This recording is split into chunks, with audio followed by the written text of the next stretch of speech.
Hello, नमस्कार, आदाब, सत श्री अकाल और अस्सलाम वालेकुम। मैं हूं मोहम्मद अहमद काज़मी, लेकर आया हूं आपका पसंदीदा कार्यक्रम नज़र दुनिया पर।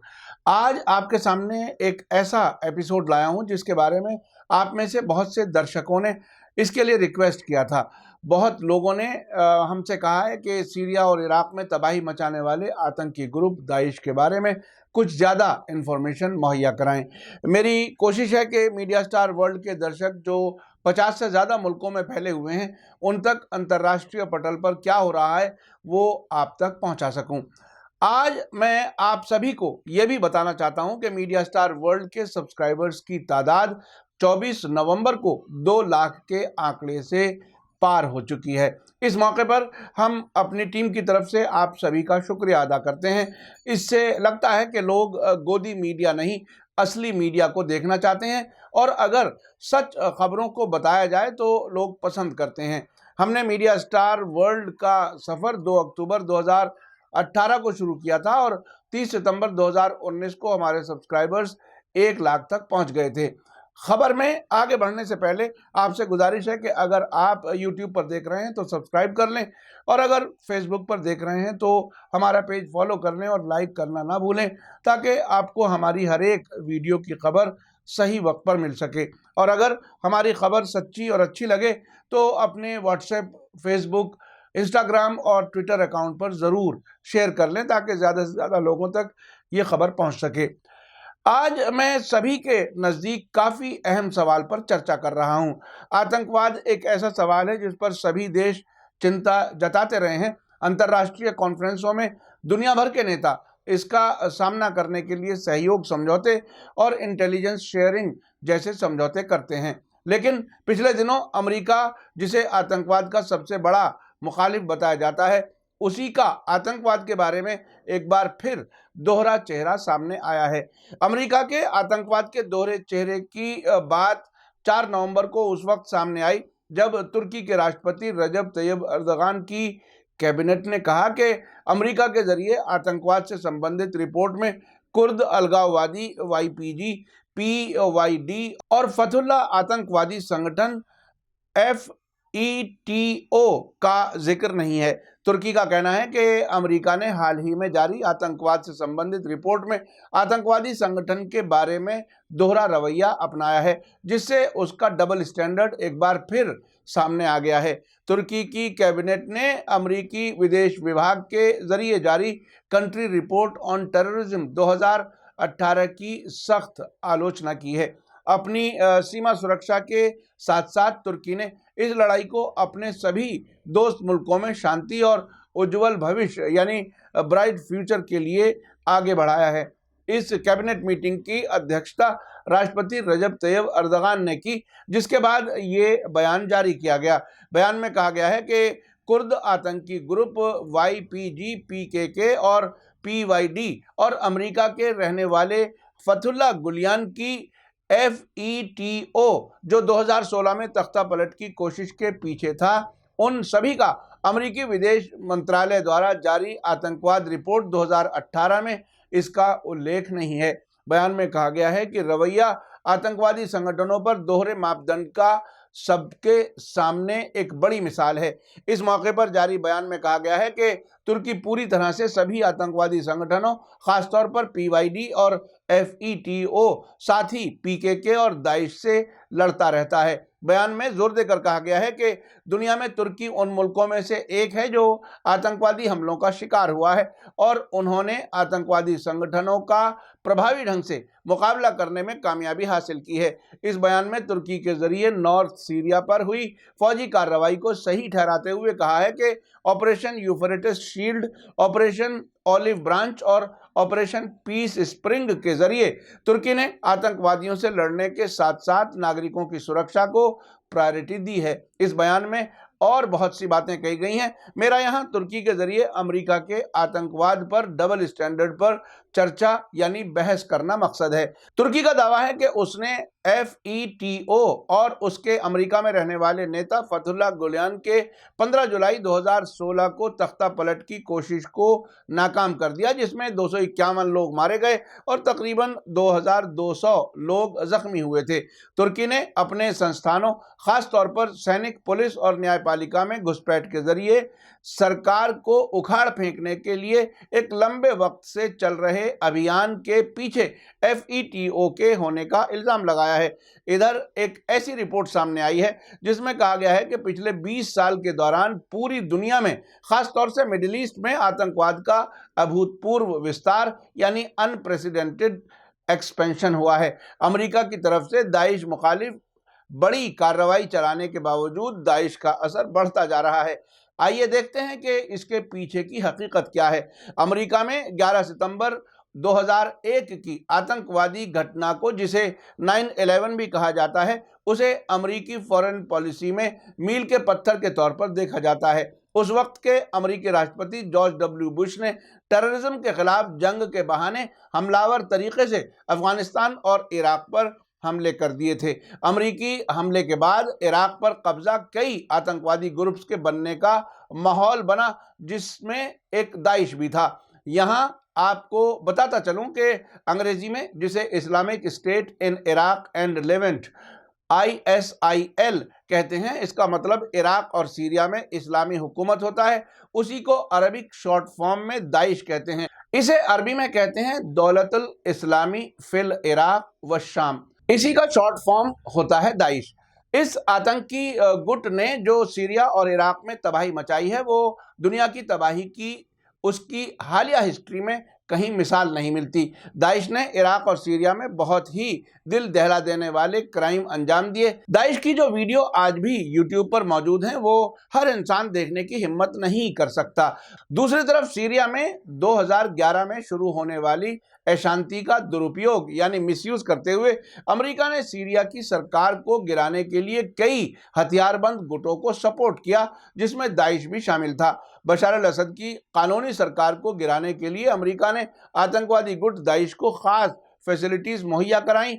आपको याद होगा कि दाइश के आतंकवादियों के इलाज इजराइल के अस्पतालों में हुए, जिन्हें देखने वहां प्रधानमंत्री बेंजामिन नेतन्याहू भी जाया करते थे। अब जो बात कह रहा हूं वो काफ़ी अहम है और मैं समझता हूं कि दुनिया में आतंकवाद के फैलने फूलने की असल वजह यही है। अमेरिका की नज़र में आतंकवाद दो किस्म के हैं। अमेरिका ने टेररिज्म जैसी बुराई को शुरू में ही दो हिस्सों में बांट दिया था, अच्छा आतंकवाद और बुरा आतंकवाद। अमेरिकी सरकार के मुताबिक अच्छा आतंकवाद और अच्छे आतंकवादी वे हैं जो अमेरिका और उसके दोस्त मुल्कों के इंटरेस्ट को पूरा करने के लिए मारकाट करें। इन मकसदों को पूरा करने के लिए टेररिस्ट अत्याचार और वायलेंस की किसी भी हद तक जा सकते हैं। इस तरह की हिंसक कार्रवाइयां करने के बावजूद वे वॉशिंगटन की नज़र में अच्छे आतंकवादी माने जाएंगे। अब चूंकि सीरिया में दाइश अमेरिकी इंटरेस्ट को पूरा करने के लिए काम कर रहा था, इसलिए वो नेचुरल तौर पर अमेरिका की नज़र में अच्छा और फ़ायदेमंद ग्रुप था। इसलिए व्हाइट हाउस के मुताबिक वे अच्छे आतंकवाद का हिस्सा हैं। दूसरी तरफ वे लोग जो अमेरिकी मोनोपोली और उसके खिलाफ कदम उठाते हैं, वे बुरे टेररिस्ट माने जाते हैं। वे लोग और गुट जो अमेरिका और उसके दोस्तों जैसे इजराइल के खिलाफ कोई भी काम करते हैं, वे बुरे आतंकवादियों की लिस्ट में चले जाते हैं। इस अमेरिकी नज़रिए के हिसाब से लेबनान के हिजबुल्लाह, यमन का अंसारुल्लाह और फिलिस्तीन के हमास और जिहाद इस्लामी जैसे ग्रुप्स बुरे टेररिस्ट की लिस्ट में रहेंगे। यही वजह है कि आतंकवाद के बारे में अमेरिका, खासतौर पर वहां के मौजूदा प्रेसिडेंट डोनाल्ड ट्रंप के बयानों में खुला विरोधाभास यानी कंट्राडिक्शन पाया जाता है। मिसाल के तौर पर टेररिस्ट ग्रुप और आतंकी एक्टिविटीज़ को फाइनेंशियल मदद पहुंचाने वाले सऊदी अरब को ट्रंप का खुला सपोर्ट हासिल है, जबकि यही अमेरिका आतंकवाद के विरुद्ध जंग के बारे में आए दिन बयान देता है। 9/11 टेरर अटैक के बाद खुद अमेरिका ने बताया था कि 19 हमलावरों में से 15 सऊदी नागरिक थे।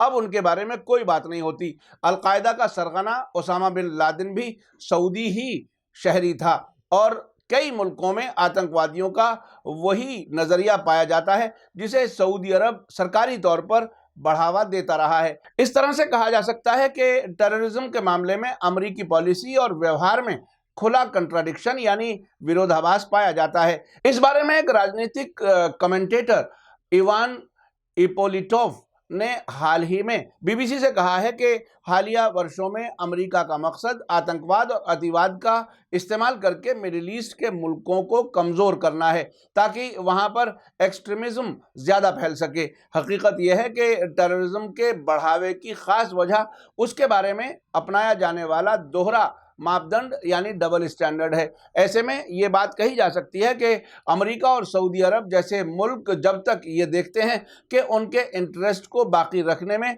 एक्सट्रीमिज्म असरदार साबित होगा, उस वक्त तक दुनिया के अलग अलग इलाकों में अतिवाद और आतंकवाद यानी टेररिज्म और एक्सट्रीमिज्म को रोका नहीं जाता।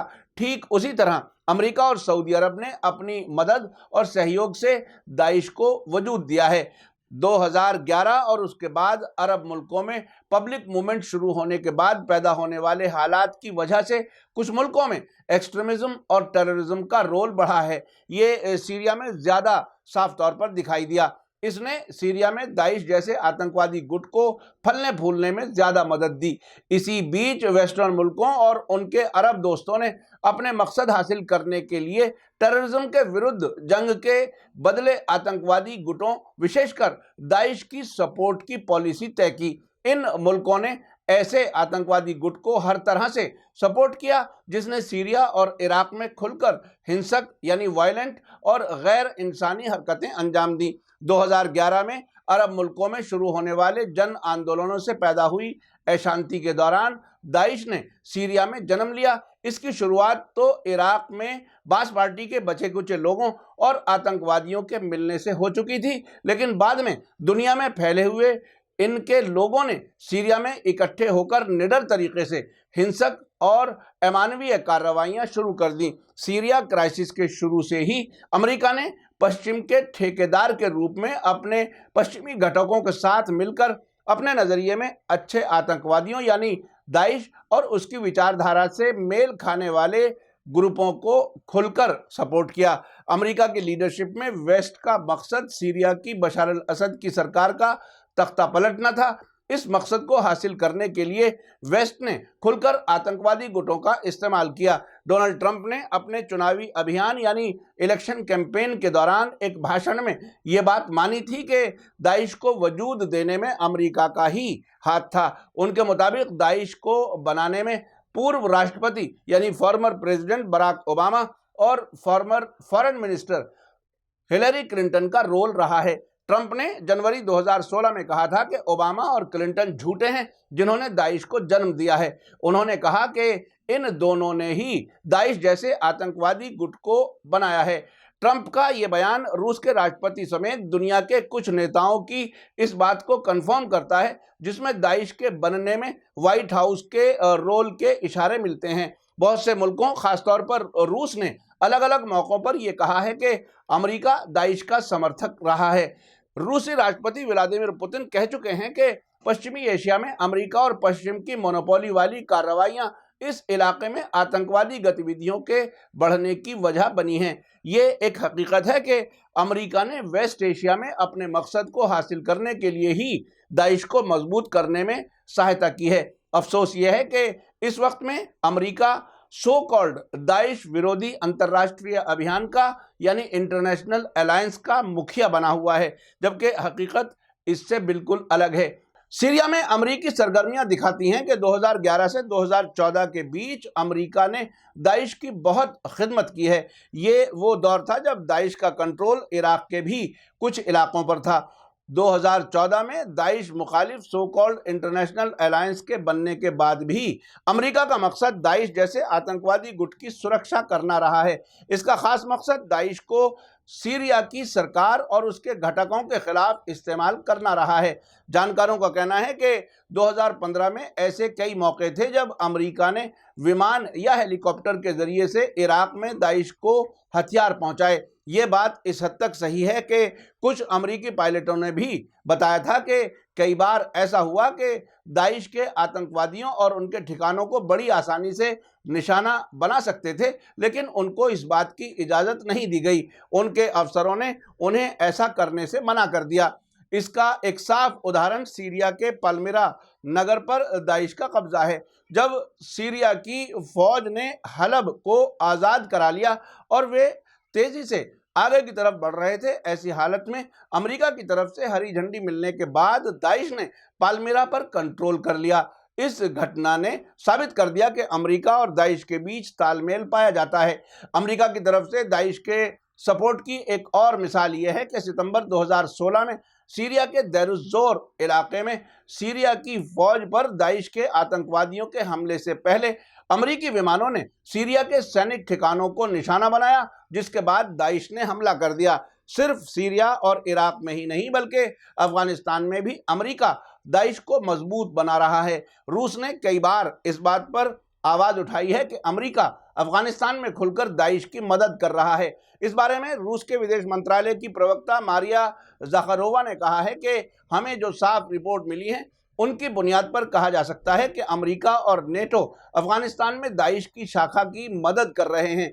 इस सिलसिले में अनजान हेलीकॉप्टरों के जरिए दाइश के आतंकवादियों को अफगानिस्तान में एक जगह से दूसरे जगह तक पहुंचाने और उनके लिए हथियारों की सप्लाई जैसी बातों का जिक्र किया जा सकता है। इस हिसाब से रूस का मानना है कि ऐसे में अफगानिस्तान में विदेशी सैनिकों की मौजूदगी के हकीकी मकसदों पर सवालिया निशान लग जाएगा। जिस तरह से दाइश अफगानिस्तान के अंदर फैलते जा रहे हैं, उससे इस बात का खौफ पैदा हो गया है कि दाइश सेंट्रल एशिया के मुल्कों तक अपनी पहुंच बना लेंगे, जहां से वे रूस का रुख कर सकते हैं। ऐसी हालत में इलाके को सीरियस खतरे का सामना करना पड़ सकता है। अमेरिका की तरफ से दाइश विरोधी गठबंधन का नेतृत्व करने के दावे के बावजूद यह साबित हो गया है कि अमेरिका का यह दावा झूठा है। हकीकत में दाइश को बनाने और उसको फैलाने में अमेरिका का अहम रोल रहा है। खास बात यह है कि दाइश मुखालिफ सो कॉल्ड इंटरनेशनल कोalition के बनने से पहले योजना यह थी कि दाइश को सीमित कर दिया जाए और जब भी उसकी ज़रूरत हो उसका वहां पर इस्तेमाल किया जाए। इस एपिसोड में मैंने उन हकीकतों को याद दिलाया है कि टेररिज्म असल में सियासी मकसद हासिल करने का एक औजार बनकर रह गया है। जिस तरह से तुर्की ने अमेरिका की आतंकवाद पर रिपोर्ट पर एतराज़ किया है, ऐसे ही बहुत से मुल्क हैं जो उसकी इस हरकत को अच्छी तरह जानते हैं।